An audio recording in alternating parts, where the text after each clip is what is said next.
Pengen tetap mulai bisnis tapi kerja aja waktunya udah habis. Enak gak enak, suka nggak suka, orang yang mau bangun bisnis harus menyediakan waktu ekstra. Waktu ekstra buat kerjainnya dan bahkan waktu ekstra buat belajar juga. Entah itu ikut seminar, training, baca buku, belajar dari orang yang lebih berpengalaman, ikut webinar, bahkan baca e-book gratisan pun jadi. Namanya mau menghasilkan income lebih, ya yang dipelajari harus lebih, yang dikerjakan juga harus lebih. Intinya harus ada waktu ekstra, nggak bisa nggak. Mau bangun bisnis harus pakai ilmu, apalagi kalau mau bisnisnya berkembang dan laris manis penjualannya. Itulah yang sering banget saya pelajari dari mentor-mentor saya di Project Hobby.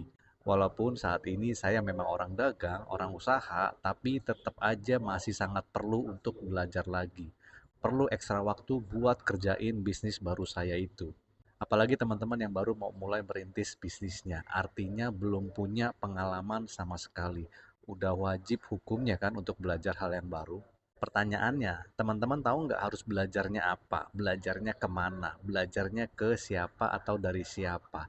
Kalau kamu memang udah niat banget mau mulai bisnis kamu tapi belum tahu bagaimananya, kamu perlu temukan bisnis yang paling pas untuk kamunya. Salah satu ukurannya kalau buat saya adalah yang pertama, potensi income-nya harus besar. Yang kedua, marketnya juga besar dan bisa membangun kemitraan. Yang ketiga, bisa untuk jangka panjang. Lalu yang keempat, marketing tools-nya lengkap. Yang kelima, support sistemnya sudah terbukti dan teruji. Yang keenam, di mentoring secara intensif. Yang ketujuh, bisa dikerjakan dari rumah, dari mana saja, kapan saja, dan ke mana saja. Bahasa lainnya ya bisa dikerjakan secara offline ataupun online alias hybrid. Jangan bilang syaratnya banyak banget ya. Kenapa? Karena kita kan mau berubah, kita kan mau bertumbuh, kita kan mau bisnis kita ini semakin maju dan menghasilkan lebih dari hasil yang kita dapatkan sekarang ini. Kalau hasilnya sama aja atau bahkan lebih kecil ya buat apa? Benar apa betul? Kenapa saya ngerjain project hobi? Ya karena 7 alasan yang tadi. Jadi, kalau kamu karyawan atau sedang usaha atau bahkan ibu rumah tangga sekalipun, project hobi itu real dan recommended dan sangat-sangat bisa menghasilkan.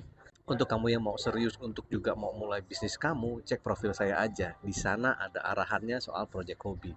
Atau komen aja serius mau di kolom komentar ya. Kita lanjut nanti sharing di kolom komentar.